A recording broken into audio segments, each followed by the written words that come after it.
KM 2000 digas langsung instan.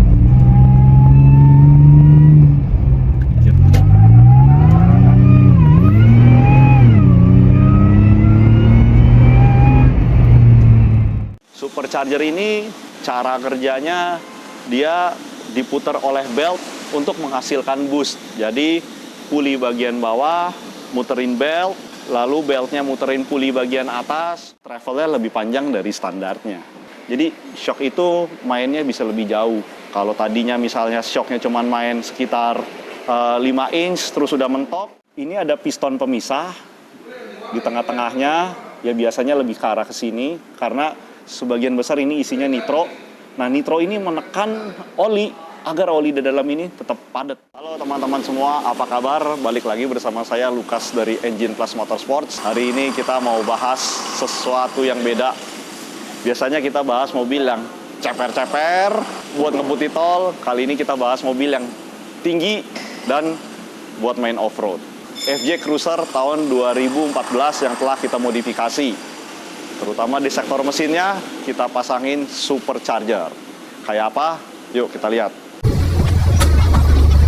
Nah, galak ya. Dari FJ Cruiser ini standarnya sudah dibekali mesin dengan konfigurasi V6 4000 cc. Mesin V ini memang paling ganteng banget, cocok banget kalau kita pakaiin yang namanya supercharger. Karena mesinnya berbentuknya kan V, langsung superchargernya di atasnya. Selain supercharger yang kita install, airbox-nya kita ganti ke TRD. Untuk instalasi supercharger ini tergolong mudah dan cepat. Mungkin kita bisa selesaiin cuma dalam waktu nginep sehari. Karena supercharger ini datangnya kit. Nggak perlu ngerobah-ngerobah, nggak perlu ngebobok, nggak perlu melakukan pemotongan kabel dan lain-lain. Jadi ini didesain udah rapi banget, juga integrated dengan intake standarnya. Supercharger ini cara kerjanya dia diputar oleh belt untuk menghasilkan boost. Jadi puli bagian bawah muterin belt, lalu beltnya muterin puli bagian atas, muterin di atas baling-baling tuh kayak spinners. Nah, dia muterin untuk menghasilkan udara bertekanan masuk ke dalam intake manifold. Nah, sebelum udaranya masuk ke dalam mesin, di antara supercharger dan mesin, itu di tengah-tengahnya ada yang namanya water to air intercooler. Gimana sih cara kerjanya gitu? Jadi saat udara dikompres dengan tekanan untuk masuk ke dalam mesin, itu pasti menghasilkan yang namanya panas. Nah, kita perlu buang panas tersebut. Gimana caranya? Jadi dari kitnya Magnuson Supercharger ini dikasih yang namanya water to air intercooler. Posisinya ada di depan sini. Nah, ini heat exchanger-nya dari water to air intercooler tersebut. Air panas yang di dalam supercharger itu dialirkan ke water to air intercooler ini, lalu didinginkan oleh udara dari luar. Setelah didinginkan, airnya sudah menjadi dingin, dibalikin lagi ke supercharger. Tapi airnya nggak masuk ke dalam mesin ya guys. Jadi airnya itu dipompa balik ke dalam supercharger. Di dalam supercharger itu hampir kayak ada intercooler seperti ini lagi. Jadi dia ada dua intercooler, satu di depan, satu di dalam supercharger. Yang di dalam itu temperaturnya kan udah dingin, airnya udah dingin, dipompa ke supercharger, baru ditiup oleh angin supercharger. Supercharger ini memberikan boost sebesar 6 PSI dan menaikkan power dari standarnya sekitar 260 HP ya, menjadi ini sekitar 340 horsepower dengan setup standar. Kalau ini maksudnya udah kita rubah di exhaust system dengan di intake. Jadi kita horsepowernya bisa naik lebih dari yang diklaim oleh Magnuson 77. Kalau supercharger, cara naikin boostnya itu berbeda dengan turbo ya. Dia tergantung dari pulinya ini. Semakin kecil pulinya ini, semakin naik boostnya. Atau kita bisa besarin puli yang di bagian bawah. Nah, supercharger ini saya suka karena dia juga OEM look ya menurut saya. Warnanya hitam, nggak terlalu banyak kelihatan kayak modifikasian yang kasar gitu. Oke, sekarang kita mau masuk bahas mengenai suspensi. Yuk, mobilnya kita naikin ke lift. Nah, suspensi pada mobil ini juga telah kita upgrade. Kita menggunakan Total Chaos. Bisa kalian lihat dari upper arm sampai ke lower arm sudah kita ganti. Begitu pula juga dengan shocknya kita ganti dengan King. Nah, shock King ini travelnya lebih panjang dari standarnya. Jadi shock itu mainnya bisa lebih jauh. Kalau tadinya misalnya shocknya cuma main sekitar 5 inch terus sudah mentok, kalau ini mungkin bisa sampai 8 inch, 10 inch, baru dia akan habis travelnya. Nah, pada shocking ini, kalian akan menemukan seperti ini. Ada selang, lalu ada tabung reservoir. Tabung reservoir ini biasanya kita temukan di shock-shock aftermarket seperti ini. Dia fungsinya adalah untuk menampung oli. Jadi, oli pada tabung utama ini, kalau diisi full banget, sampai benar-benar full, saat panas oli itu akan memuai. Nah, kemana oli itu harus dibuang gitu kan? Dia mesti pergi ke suatu tempat.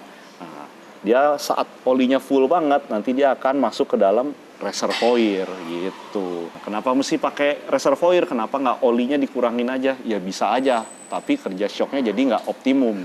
Makanya olinya harus full banget, terus siapin tempat untuk penampungan apabila olinya memuai saat panas.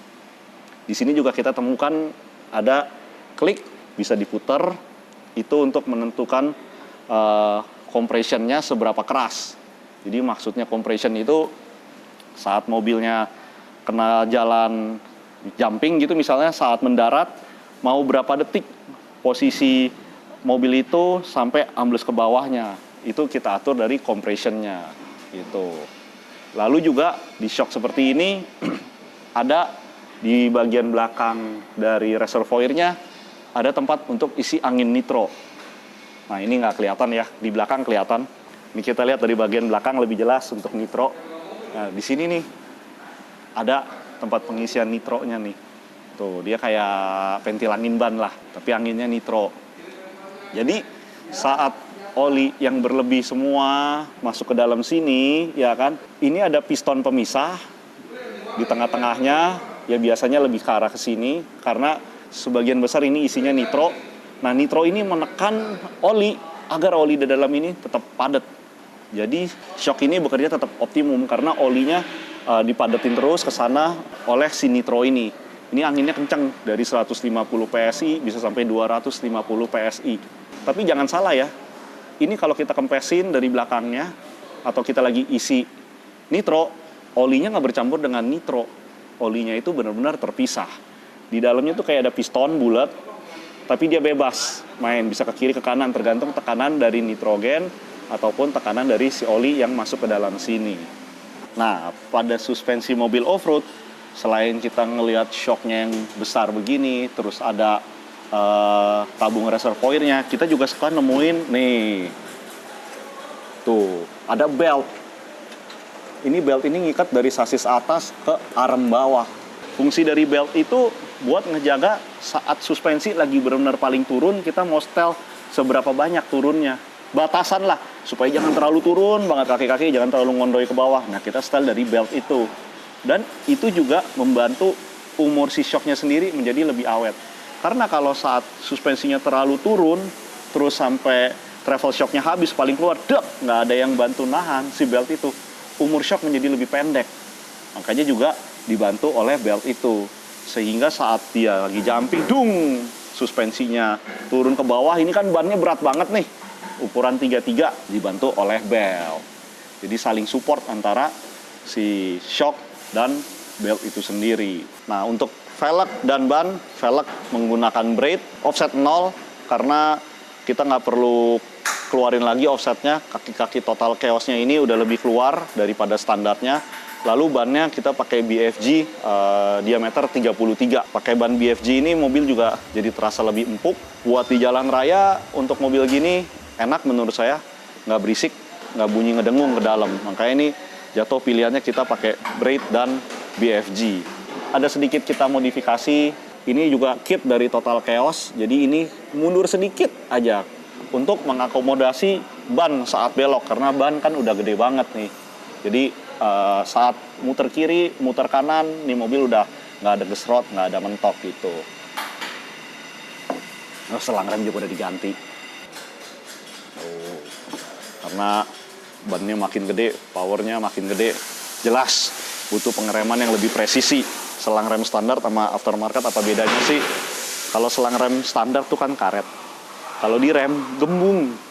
Jadi waktu kita ngerem nggak presisi. Tapi kalau selang remnya aftermarket yang udah braided stainless, saat kita rem dia nggak ngembung di situ. Jadi bener-bener minyak remnya tekanannya langsung semua ke kaliper. Gitu guys. Sekarang kita coba jalan mobil ini gimana rasanya. Bagus ya.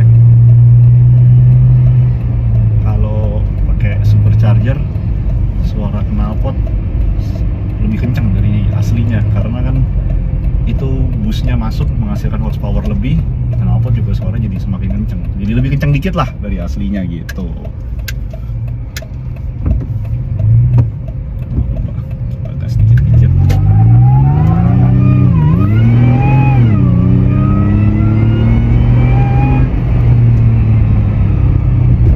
Dengar nggak suara mesinnya ngeraung, superchargernya?